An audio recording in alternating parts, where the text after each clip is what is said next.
Сәлеметсіздер ме, құрметті оқушылар? Бүгін біз 5 сынып математикасының координаталық сәуле, натурал сандарды және нөл санын координаталық сәуледе кескіндеу тақырыбын өтетін боламыз. Сонымен координаталық сәуле дегеніміз бастапқы нүктесі бар, бірақ оның аяғы жоқ екені, яғни шексіз кете беретін түзу сызық ретінде қарастырамыз, яғни сәуле ретінде. Ал енді біз сандарды еске алатын болсақ, сандардың тізбегі дегеніміз бізде 1, 2, 3, 4, 5 деп бұл шексіз кете беретін еді. Яғни сандардың шегі жоқ.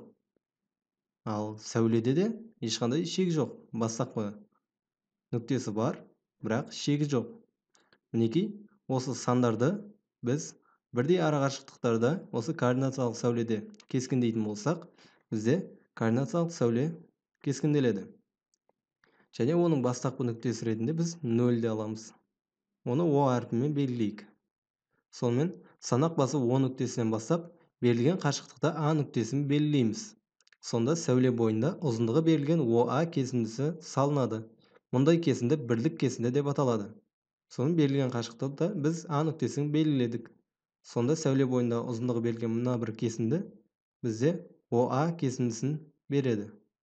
А нүктесі санақ басы О нүктесінен бір бірлік кесіндіге тең қашықтықта болғандықтан, оның тұсына бір саны жазылады. Ұзындығы бірлік ретінде алынған кесіндіні бірлік кесінді деп атайды. А нүктесі бір санына сәйкес немесе бір саны А нүктесімен кескінделген делінеді. Санақ басы О нүктесінен бастап жалғастыра екі бірлік кесіндіні салып, оның ұшы В нүктесінің тұсына екі санын жазамыз. Екі саны В нүктесімен кескінделеді. Ол мінекей бізде В нүктесін салдық. Санақ басынан екі бірліктен кейін орналасқан. Сәуленің бойында 3 санын кескіндеу үшін санақ басынан О нүктесінен бастап жалғастыра 3 бірлік кесіндіні салып, оның ұшы С нүктесінің тұсына 3 санын жазамыз.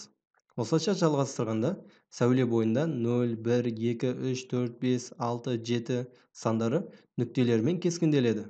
Мұндай сәулені координаталық сәуле деп атайды. Сәуленің О басталу нүктесі санақ басы ретінде алынған. Бірлік кесіндісі берілген, бағыты белгіленген сәуле координаталық сәуле деп аталады. Координаталық сәулені сан сәулесі деп атайды. Координаталық сәуле бойында О, А, В, С нүктелеріне сәйкес 0, 1, 2, 3 сандарны сол нүктелердің координаталары деп аталады. Неке О, А, В, С нүктелеріне бізде 0, 1, 2, 3 сандары сәйкес келіп тұр. Сондықтан осы сандар сол нүктелердің координаталары деп атайды. Жазылуы бізде осылай орын алады.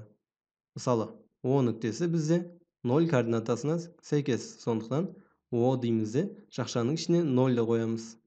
Ал А нүктесі болатын болса, ол 1-ге сәйкес болғандықтан А-ды жазамыз да жақшаның ішіне 1-ді қоямыз. Дәл солай В-мен де С-мен де осылай жазамыз. Оның оқылуы бізде О нүктесінің координатасы 0-ге тең.